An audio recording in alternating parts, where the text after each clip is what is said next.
Josh can't be with us, but we'll get started. Take it away, Annie. Thank you. Good morning. I have myself, Annie Cathy, Amanda Hathorn, Andrew Chorney, Brian West, Chelsea Whitman, Amy Bristow, Aaron Lipkin, Kyla Leonards, Nancy Rittel, Melissa Fisher, Shane Stack, Violet Plummer, Julie Merritt, Martin Kitston, MCAT, Montana James, and Ricky Henderson. I think I got everybody. It looks like in 206, we have Commissioners Bureau and Strohmeyer. We have Chris Lounsbury and Emily Brock. Am I missing anybody out there? No, thanks so much, Annie. Thank you. Is there any public comment on items not on the agenda? Okay, we have 8 consent agenda.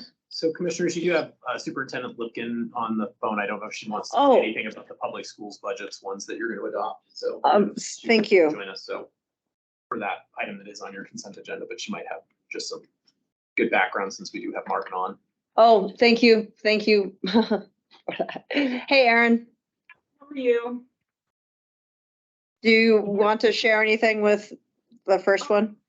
I mean, mainly, I mean, just if you take a look at the mill levy explanations, which you should have available to you, what you'll see is that while Frenchtown, the thing that I'm going to point out is that while Frenchtown used to be the district that levied the largest number of mills, we're looking at Lolo taking the lead.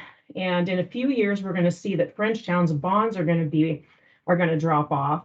And they're going to actually end up sort of in the middle of the pack there, between somewhere around where Potomac and Woodman are after those bonds sunset. So right now, that is certain that's 29 more years Lolo is going to be paying on those bonds.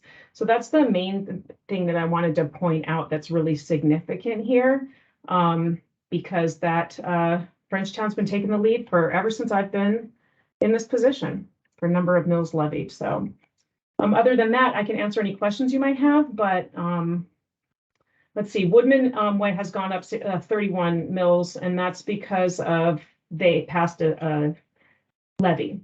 So for 4 years, we'll be seeing that increase. And since their taxable value is so low, that's how many mills it takes to raise $75,000.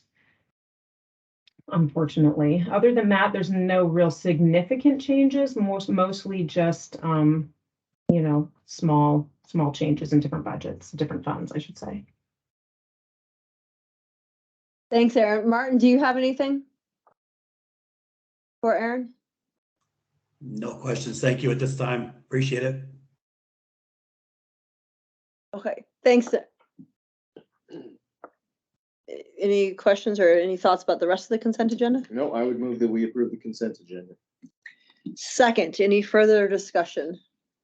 All in favor? Aye. Thanks, Aaron. You're welcome. Yeah, thank you. Okay, Amanda Henthorn.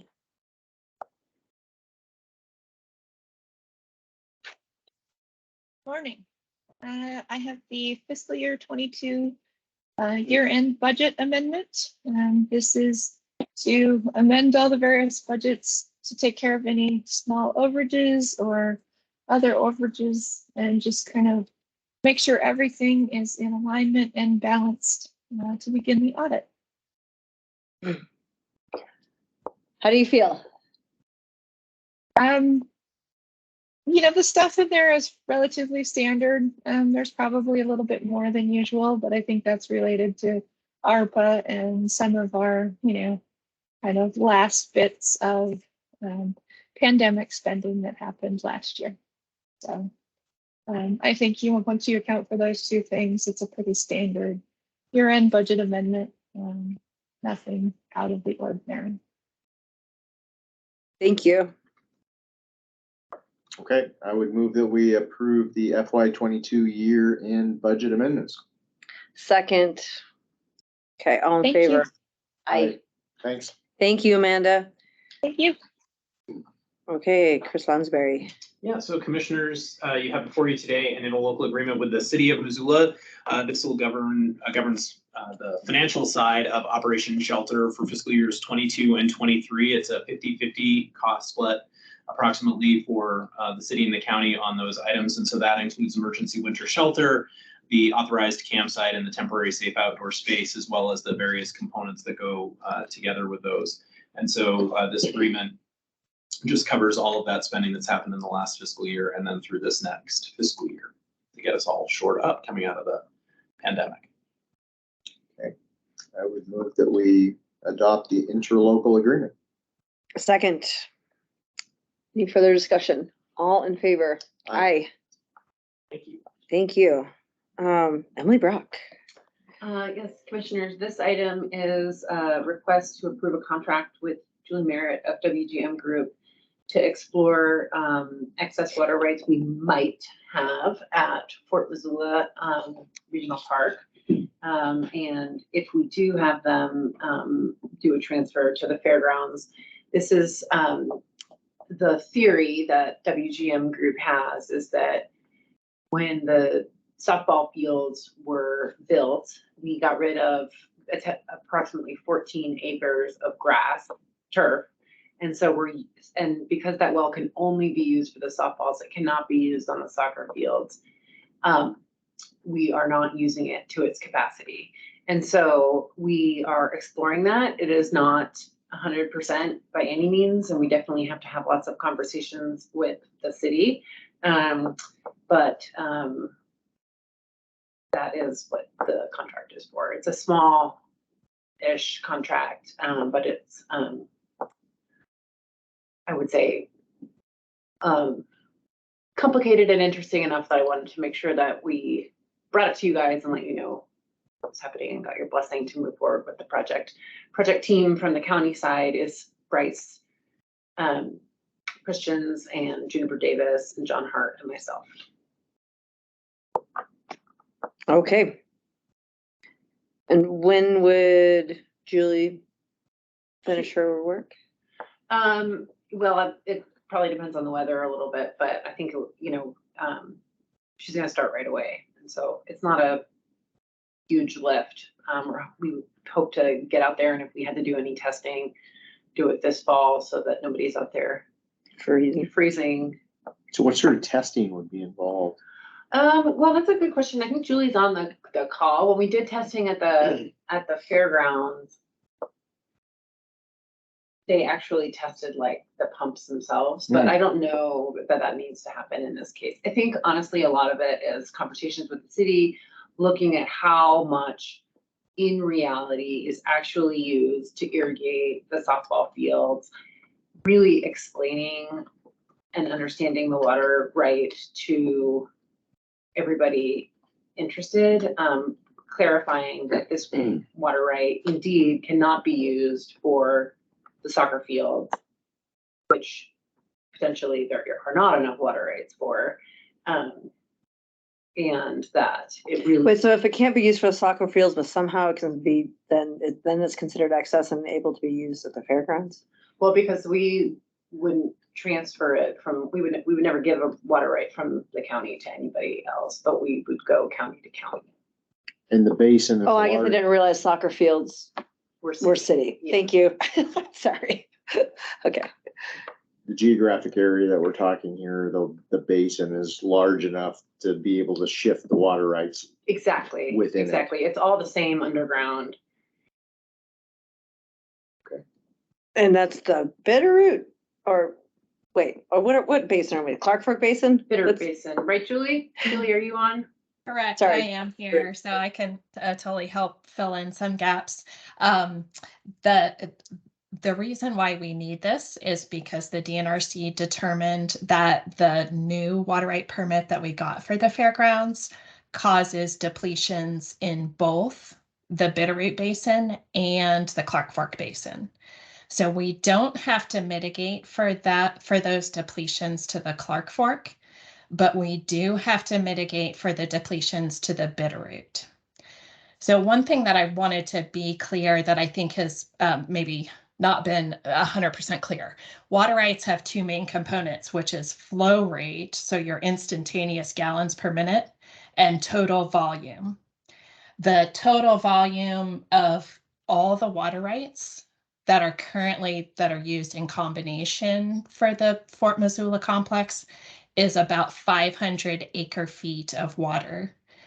According to the records that Lincoln Lake shared with me for the 2021 season, only about 190 acre feet of that total 500 that's available was used in 2021.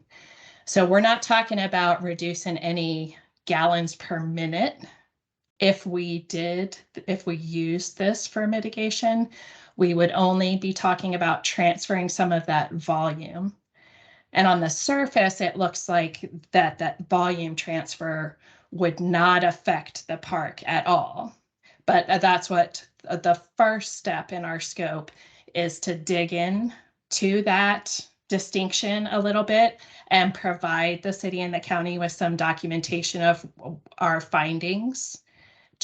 And what I suspect is that we'll be able to demonstrate that this shift of volume won't cause any problems for the park. It's not going to reduce the amount of water that can be used to run the sprinkler systems, when you're talking about how many sprinkler heads you can turn on at any one time.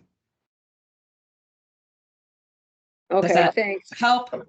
Yeah, it does a lot. And Dale, you were there, or you popped up. Did you have a question?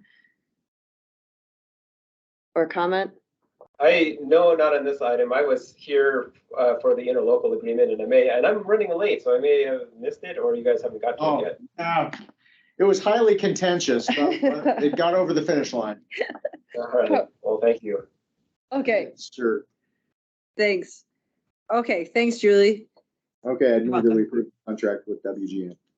Second, any further discussion? All in favor? Aye. Aye. Okay, Emily, sorry, go, you're next. This next item, I am embarrassed to say, is a housekeeping matter that I did not bring forward in due time about a year ago. It is for design of the new fence along South Avenue, which is designed and built. I know, I was like, it's done. And we paid for all the design as well. So this is my emoji with the like. Yeah. Okay, I would move that we approve the contract amendment for the work that it apparently is already done. Okay, second, any further discussion? All in favor? Aye. Aye. Thanks. Okay, Shane Stack, Good MDT morning. and Beckwith. Yeah, good morning, commissioners. This is an agreement for allowing the Montana Department of Transportation to do some work on Beckwith Street in Frenchtown, which is, I guess I can just share you a quick map to give you a location. Sorry, Yeah. Annie, we'll do that. Thank you. Sorry, Shane, go ahead. Yeah, so if you're familiar with Frenchtown, here's the Frenchtown interchange. And Beckwith Street runs along the north side of the railroad tracks and crosses the railroad tracks and accesses Mullen Road. And we do have a bit of a crash trend in history with folks being unable to negotiate this 90-degree corner. And so Hey, Shane, are you trying to share your screen? We're not seeing anything. I am. All right. Can you see that now? Yeah, perfect. Yeah. Okay, sorry. Let me run through that again really quick. So yeah, here's the Frenchtown interchange over here.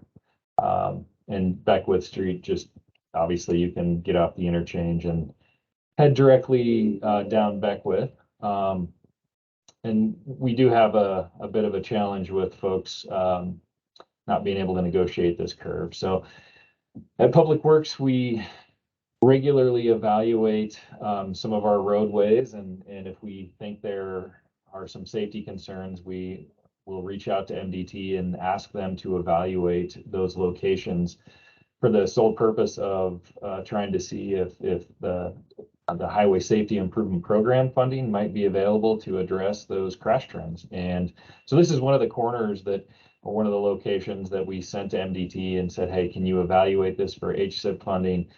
They did that, and with that program, they basically, at no cost to the county, will come in and make improvements. So at this particular location, MDT is proposing to install some lighting, because I think we have a trend of nighttime crashes at the railroad crossing. Install some curve signing and advisory plaques, as well as chevrons and arrow boards.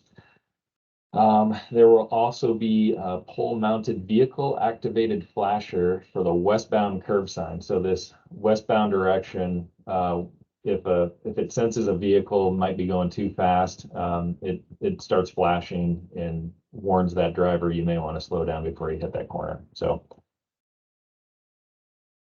that is all I have. And so basically this is an agreement with MDT that basically says they are going to build this and we will maintain it.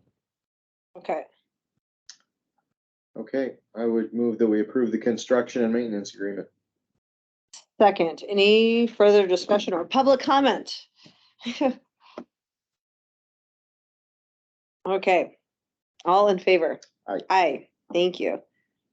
Okay, Sharon.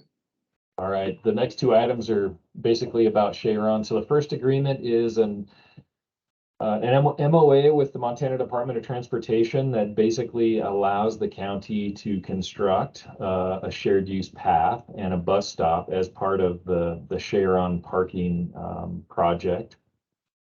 So the shared use path will essentially connect the proposed parking area that sits on MDT property with the current Cheyron fishing access site. So what this agreement does is it allows the county to build that shared use path, and then the county will be responsible to maintain that path. The bus stop allows the county to construct a bus stop, but it also allows the county to enter into an agreement with another agency, and that's going to be the next topic on the agenda. But it basically allows us to enter in an agreement with Mountain Line or MUTD for them to maintain the bus stop. So that's the agreement here in a nutshell. Okay. I would move that we approve the MOA with MDT. Second, any further discussion or public comment?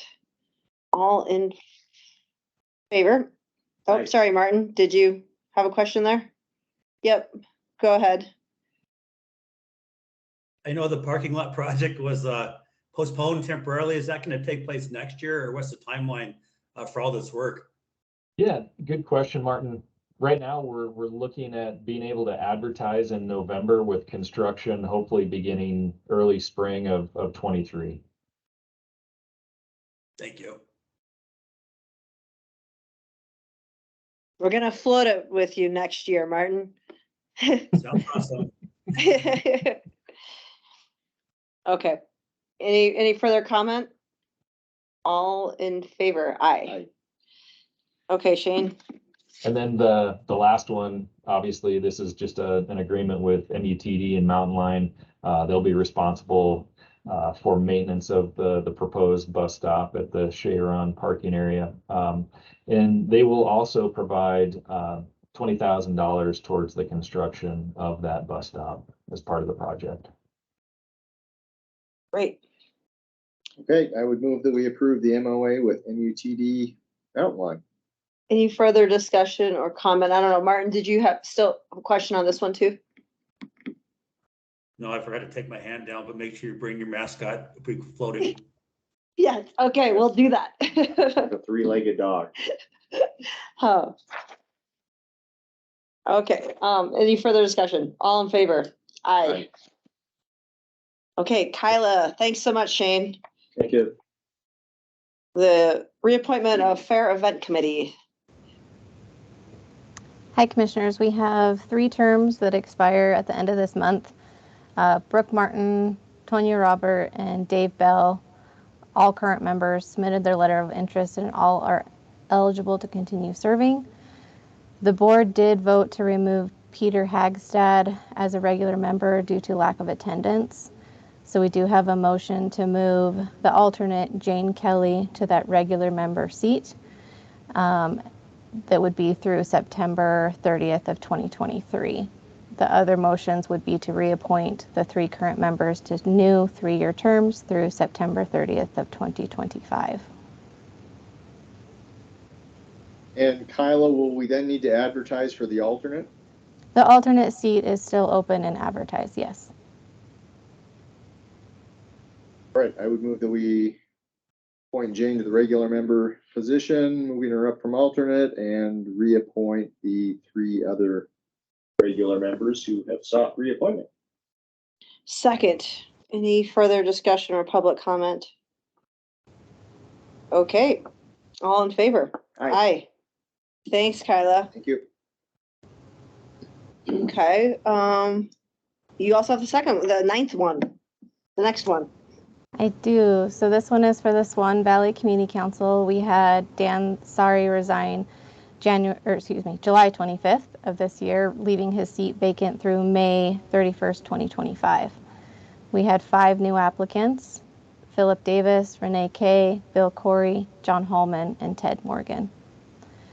So it's just to appoint someone to fill the remainder of the vacant term through 2025, and at that time they will have to file with the special district filing through the elections office. Thank you. Well, I appreciated the interest that was generated in the Swan Valley Community Council opening, so that was great.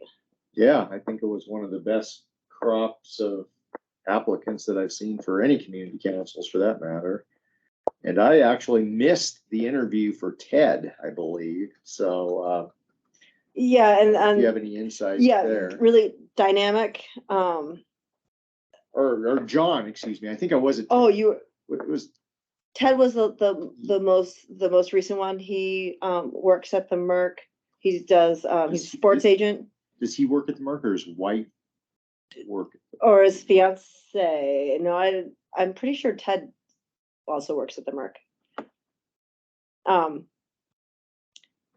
So I missed John's. I actually did attend Ted's interview. John was a chemical engineer, I believe.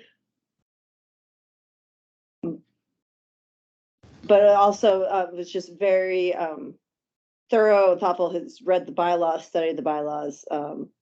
He's really committed to the community, and I think would be able to contribute. And so I guess what I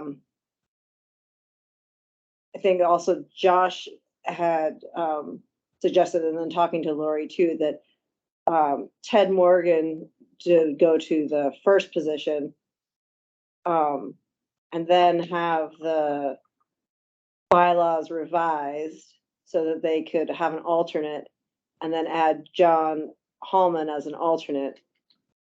Although would we need to, at such a time as an alternate position's created, Reopen it again? Reopen it, or You're right. Or at least have a discussion of the other folks who interview. Yes, we would. So it wouldn't be correct. I guess it would just opening that alternate so that other folks could interview. It would not just be an automatic appointment of John. And I think the thinking was it'd be good to have some younger voices on the sitting council right now. And so that's why Ted could fill that position. Yeah, I thought. But both of them, both Ted and John, were fantastic. Yeah, I think some of the other members were really good too. Yeah, there were no duds in the group, really. Well, I would move that we appoint Ted to fill the position. Second, any further discussion? Or is there, Lori, do you have anything to add? I don't know if Lori's on. I am on. No, I don't, but yeah, thank you. Yeah, if there's any follow-up questions though, or Kayla and I are available. Okay, so we'll appoint Ted. That's what's before us now. And then we want to make use of create an alternate position, so we'll ask the board to revise their bylaws to allow that. Okay. Well, any further discussion or public comment on this one? Okay. All in favor? Aye. Aye. Thank you. Thanks, Kyla. Okay, Kyla, maybe in the letters that we send to folks, for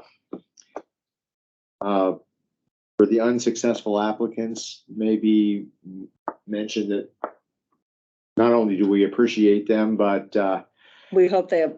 yeah, that there might be opportunities for filling an alternate position in the future, perhaps. I can add that. Is that definitive enough? Yeah, thank you.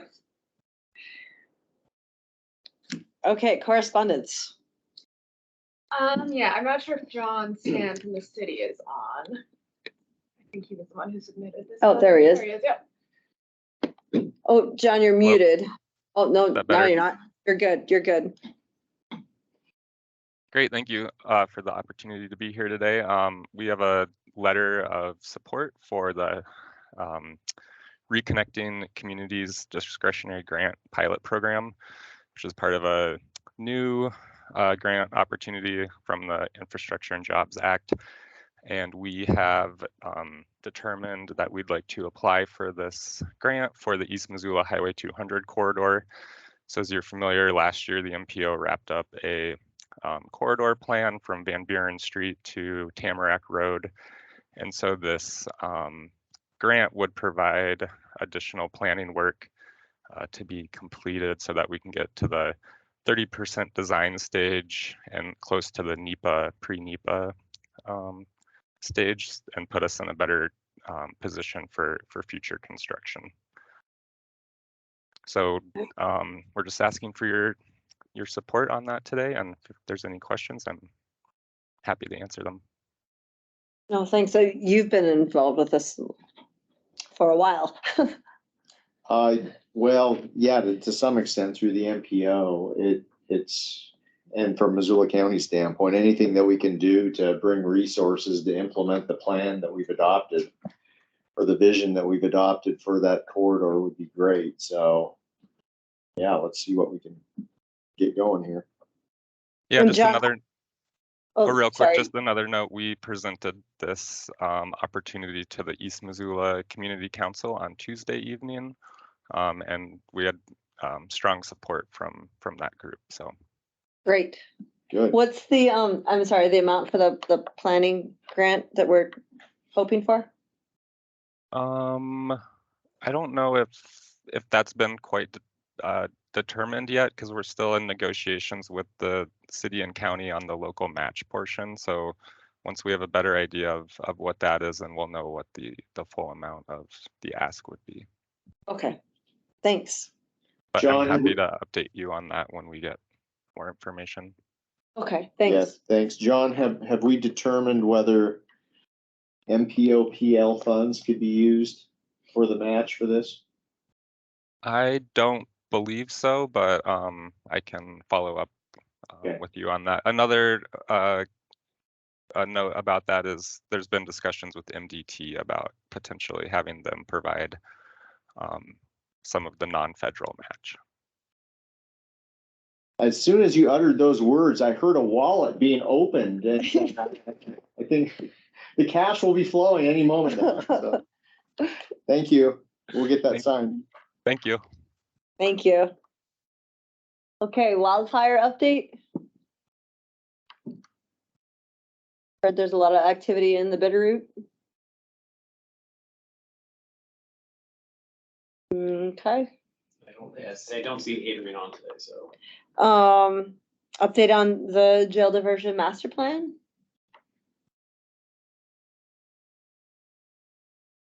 Hello, I'm here. Hey. Chelsea might be on today.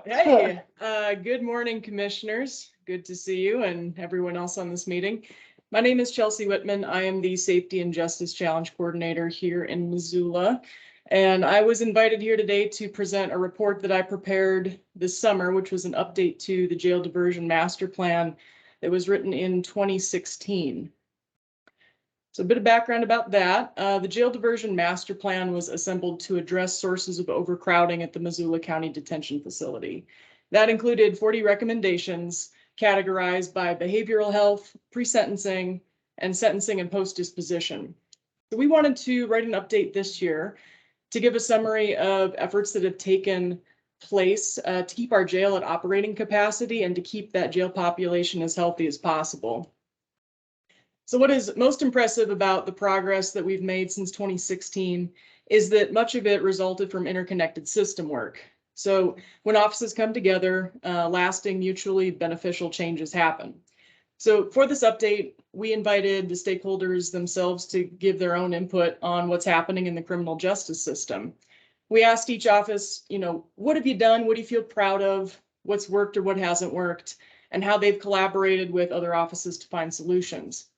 So the resulting update is largely written by the stakeholders themselves, and it gives a pretty good overview of the criminal justice system progress that Missoula County has made since 2016. So the update that I put together is written in 5 segments: summary and introduction, statistics, behavioral health, pre-sentencing, and sentencing and post-disposition. So today I wanted to spend a little bit of time touching on high points of those sections, and particularly the last 4 segments. Because this report is available on the Missoula County website and I think has been disseminated through the CJCC, please know that you can read the full thing if you're interested, and I'll leave the summary and introduction to those who are interested. So the first segment I will touch on is the data and statistics. So this section opened up addressing the top 15 most common booking charges in the last 6 months prior to my writing this report. And this list is interesting because it showed that failures to appear in technical violations were major drivers of booking at the jail. These types of charges found themselves in the list at spots number 1, 4, 5, 11, and 12. So these bookings don't necessarily correlate to nights in jail, but they are representative of a system pull on law enforcement resources. So anytime someone's arrested and booked, you've got law enforcement time, jail staff time, and often with these type of technical violations, you've got Missoula County probation and parole, and as well as state probation and parole, and Missoula Correctional Services time. So this list demonstrates to us that the resources that we have would be well spent in reentry and reintegration services at 3 intersections: release from jail, enrollment into community-based supervision, and upon release from prison. So the report does address other statistics, namely average length of stay at the jail and the average daily population at the jail. And I highlight this because between 2016 and 2020, our average daily population hasn't changed drastically. But what's important here is that the composition of our jail has changed drastically. Our jail at this point is largely a felony holding facility. We have very few misdemeanants who are held for any length of time. This was a really good move, and it's a good sign on Missoula's part. It keeps our inmate population down, and it also follows the national standards of best practice on who should be held in regional jails. So based on our data, we can also see that without these policy changes, and a lot of them came through during COVID, our jail would have become uselessly overcrowded at some point between 2016 and now. For the behavioral health segment of the update, I want to focus on some resources that are available to law enforcement and the courts that create a positive and beneficial experience for folks who are in crisis. And these efforts are part of our building a better response with our available resources. So this segment was broken into direct service providers, community resources, and criminal justice system resources. So direct service providers are a person's initial contact with the criminal justice system. And in this context, that includes the mobile support team and the crisis intervention team. Our mobile support team is a program housed in Missoula Fire, that works collaboratively with 911 and other law enforcement to respond when a call for service includes a person who's in a behavioral health crisis. So the mobile support team focuses on a continuum of care approach: de-escalation, diversion, care, and follow-up. And those are things that law enforcement isn't qualified to do, and they don't really have time to do. So this represents a better allocation of resources on the front end. The crisis intervention team is a community-based program housed in the Missoula Police Department, which offers training and resources for both law enforcement and behavioral health system workers to respond when an individual is in crisis. So this is kind of a tool in the toolkit for our local entities, and it's really useful when a behavioral health crisis is the primary reason that a person comes into contact with law enforcement. So both mobile support team and the crisis intervention team benefit the criminal justice system by diverting folks in crisis out of both the jail and emergency departments. There are community resources that are available in the behavioral health realm of jail diversion. And as everyone likely knows, Missoula has a couple important construction projects going on. So we are in the planning and building phase of a crisis receiving facility that is going to be located on the campus of Western Montana Mental Health. And that will be a community resource for folks in crisis who are intoxicated. But notably, beds can be used either by people in the community or as a suitable diversion for law enforcement if that placement is an appropriate diversion from jail or the ER. What it is important to note when you make those kind of diversion decisions that a night stay in jail costs about $140, right? And a visit to the emergency department is far more expensive. So when we talk about things like a crisis receiving facility, not only is that appropriate clinical diversion from a care standpoint, but that type of diversion also represents an enormous cost savings to our community. So the other notable construction is the Trinity Apartments and Navigation Center. So that is a build going in 2 locations that will include, I think, 202 homes. There will be a build on Mullen Road that will include permanent supportive housing and a navigation center. So these are built using a housing first model. And the idea behind that is that the timing of services is just as important as the services themselves.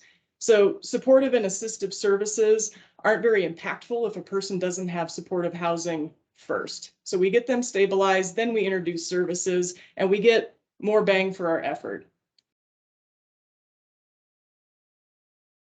Criminal justice resources in the behavioral health realm. This section largely includes treatment courts and jail-based health services. So the treatment courts available in Missoula are Family Treatment Court, Youth Treatment Court, Veterans Court, Co-occurring Court, Smart Court, and Road Court. We've got quite a breadth. What's co-occurring court mean? That is addiction and mental health showing up at the same time. Oh, thank you. Yeah. Well, yeah, and I mean, it's a good question. So these courts are designed to help people with either addiction, mental health disorders, or both navigate the legal system and sometimes personal challenges as well. But it's held up to be sort of a holistic, supportive, court-based environment. So I do want to highlight Road Court as an example of monetary savings that's associated with treatment courts like this. It's a slightly old statistic, but between March of 2019 and the end of 2021, Road Court saved 554 days of jail time. And at the time, that represented $55,400 of savings. But notably, since the time of that statistic, the cost of a night stay in jail has increased about $30 or $40 a night. So when we talk about saving, about $140 a night, is that what jail is? Yeah. Mm-hmm. And then ER is what, like $1,500 a night? Yeah, I mean, just depends on what you need. Yeah. Got it. Okay. Thank you. But that savings isn't unique to the structure of Road Court. Diversionary courts and treatment courts show a return of investment between $1.50 and $2.21 per dollar spent. And so a long-term system savings on that is between $3,000 and $13,000 per participant if we can get that person treatment and keep them out of jail. The jail, Missoula County Detention Facility, has also decreased its behavioral health services, and a lot of that was in response to COVID and its impact on their general operations. So during this time, the jail was tasked with not only staying operational through a pandemic, but also providing adequate health services through a pandemic. So to help them accomplish this with lots of constraints on their operation, they started offering electronic tablets to inmates. And that programming included education, entertainment, telehealth, and telehealth access as well. So what this enabled inmates to do was to meet with counselors in their own cells, on their own time, to reach mental health resources that weren't accessible in the jail at the time. And it also assisted with continuity of care when those people were released from jail. All right, the next segment of this report was pre-sentencing. And it was a segment that addressed system efficiency changes and diversion programs, which have been created to reduce case backlog and to reduce system volume. So I'll be talking about Missoula's courts, which are in 3 jurisdictions: municipal court, justice court, and district court. I'm not going to go into the weeds on court operations because everyone's being really good natured about this presentation and I don't want to bore anyone to death. But I will say that our big impacts on this front have been cross-court collaboration on things like shared forms, increased consistency in court calendaring, and expanded access to the courts. And these have all netted system improvements.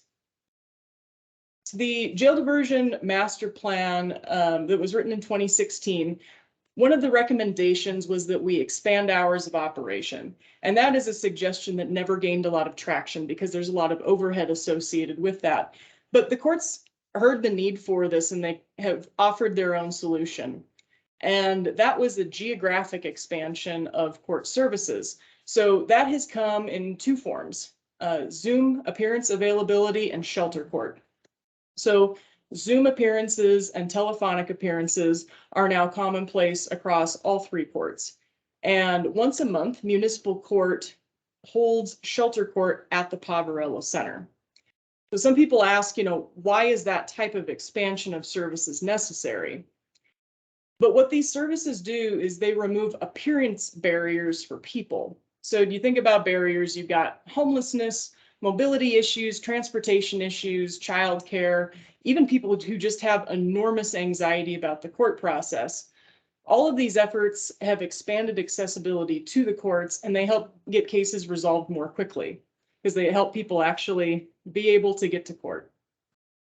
As we all know, if you don't go to court, eventually a warrant gets issued for your arrest, and that is not an outcome that anyone wants.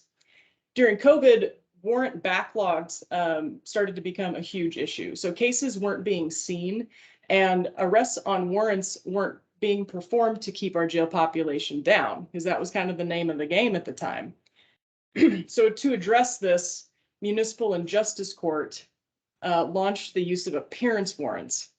So most folks are familiar with a bench warrant, right? You've got a warrant, you come into contact with law enforcement, you're under arrest, you're taken to jail or the court, whatever. Appearance warrants are a little bit different.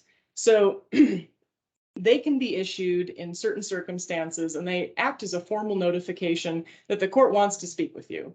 So the way that an appearance warrant works is that if you come into contact with law enforcement and you've got an active appearance warrant, they hand you an orange business card with the court's contact information and their hours of operation on it. And at that point, you've got 10 days to resolve your warrant on your own time. So call the court, show up to court, whatever you need to do to resolve that warrant. And if it's ignored, what happens? So that goes back into CJIN and then it becomes an active bench warrant. Okay, and an active bench warrant means the next time you come into contact with law enforcement, you're arrested? Yep, or brought to court, depending on the jurisdiction, but that's the general understanding. Yeah, we give people a shot on some of these lower level cases to appear on their own time, which works better. Chelsea, so I had not heard about, maybe I had and forgot about shelter court before. So are the judges actually going to the pod then, or? The judges are staying in City Hall, but they've got clerks and case managers that are actually at the POV helping people get set up on the laptop computer that's there, helping facilitate those appearances on that end, answer questions, that kind of a thing. Okay, so it's strictly a municipal court function, not justice court doing this. That's correct. Okay. Oh, thanks for that clarification. I assumed it was all, yeah, okay, Well, it's just municipal for now. okay. So two things that I want to talk about that are we've noted and are known to extend case duration are continuances and failure to appears. These two things are chronic plagues of the justice system, but they are factors that are really difficult to track because each defendant and each defendant's circumstance is unique. To help address failures to appear, the Office of the Public Defender purchased a court reminder system earlier this year. So that provides email and text notifications to clients to remind them of their court hearings and appointments. If a defendant and a client of the OPD is indigent, there are programs that offer basic cell phones that enable participation in that court reminder system program. And it also enables those clients to either appear remotely to court or to contact their attorney or other legal services. And we can't talk about quick resolution of cases without talking about meaningful diversion. So diversion is a process of removing certain cases out of a traditional trial track entirely. Both justice and municipal courts have programs in place to divert driving while suspended cases out of traditional trial tracks. These programs incentivize defendants to get their driver's license reinstated by offering to dismiss a case if a license can be obtained within 90 days. So these programs forward several goals. The first is having licensed insured drivers back on the road, and the second is to lower case volume. And when we talk about diversion and case volumes, you have to remember that this is removing a case from the courts, from the clerk's office, from prosecutor's office, and from defense attorneys. So this is an incredible system savings if we can resolve these matters outside of court.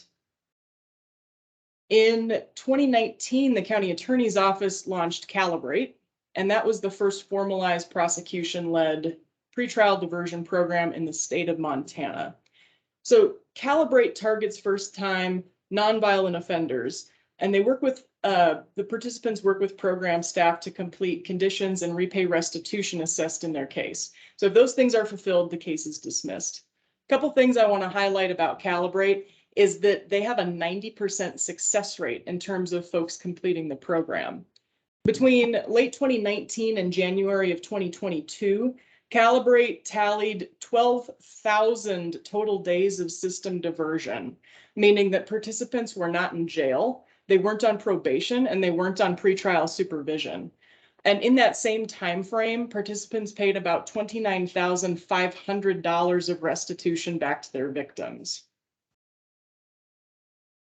The last segment of this report that I want to highlight is sentencing and post-sentencing recommendations.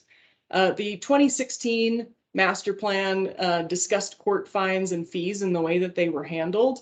And in compiling this update, we heard from each of the three courts that they offer their own approach for folks to have the greatest amount of success when they're navigating legal matters and the financial aspects of those legal matters. So the courts all inquire about a defendant's ability to pay fines and fees, and they offer flexible options. They'll waive fees where that's practical. They offer payment plans, and they offer regular payment schedules for defendants. Additionally, in municipal and justice courts, if a defendant is facing a no insurance charge, but they can provide proof of insurance from month to month, the court will allow them to take the cost of that insurance off of their fines. So it's a bit like the driver's license reinstatement diversion, that it serves a greater purpose of incentivizing insurance and reducing punitive measures stemming from charges. The last thing I want to touch on today is reentry services in Missoula.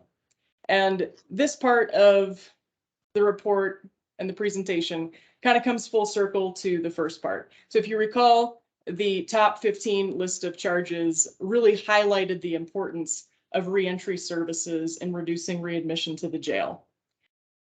Evidence-based assessments have shown the importance of reentry services for individuals who are reentering our community after incarceration.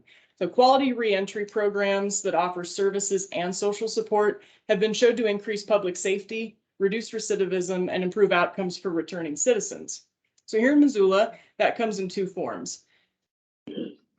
We've got folks reentering our community from the Missoula County Detention Facility, but we also have folks reentering our community from the Montana Department of Corrections, which is the state. So to address those reentering populations, in 2014, Partners for Reintegration launched here in Missoula. So PFR is a coalition of direct service providers who offer reintegration services to folks who are returning to our community from Department of Corrections placement. So common needs of that population are accessing treatment, mental health, housing, employment assistance, accessing benefits, and accessing vouchers for food and housewares. Using PFR as a model, in 2021, the Missoula County Sheriff's Department stood up the Community Supported Reentry Program. And that program was designed to address the needs of individuals reentering the community from the Missoula County Detention Facility. So a bit more local on scale, but a lot of the same resources. I think that is about the conclusion of my report. I thank you guys for having me today. And I went a little long, so I'm glad we didn't have a wildfire update, but I appreciate the time. And I'm happy to take questions now, or I can put my email in the chat if there's any follow-up. I so appreciate this. Thank you.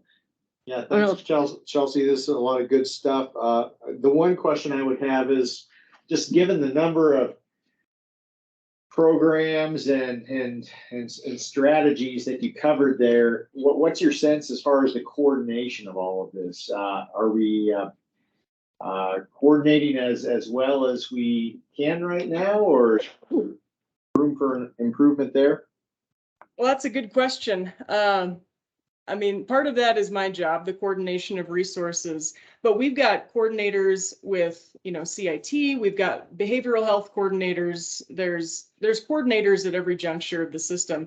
We've actually begun the coordinators to meet quarterly to coordinate the coordinators, which sounds crazy, but what we found is that oftentimes we run into the same issues. We're like, how do we forward this section of our work? How do we encourage community engagement? Or how do we get people with lived experience or people with peer support backgrounds involved in our programs to make sure that we are focusing them the appropriate way? So we found that as we talk to each other as coordinators, a lot of these program asks get sort of shared within our group, and we find resolutions within ourselves.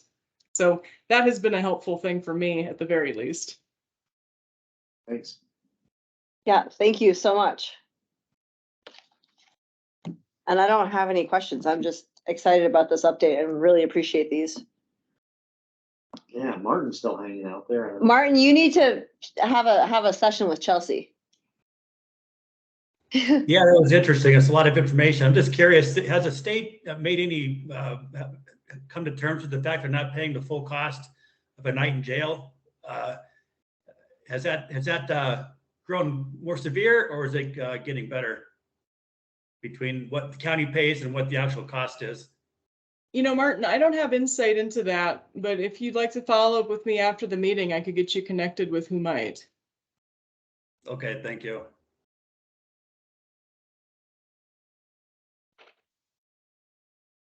Thanks, Chelsea. Okay, upcoming events and invitations. None that I know of for next week. We're all gone. We have Mako the following week. You'll be in. And you're headed down to Breckenridge for climate or mountain towns? Yes, and then over to Kansas City for a day for the opening workshop of the Federal Railroad Administration. Oh, that's exciting. On this long distance passenger rail study. So yeah. It's a lot of carbon, your carbon footprint's expanding. Yeah. Okay. Have a great day, everyone. Thank you. Goodbye. Bye.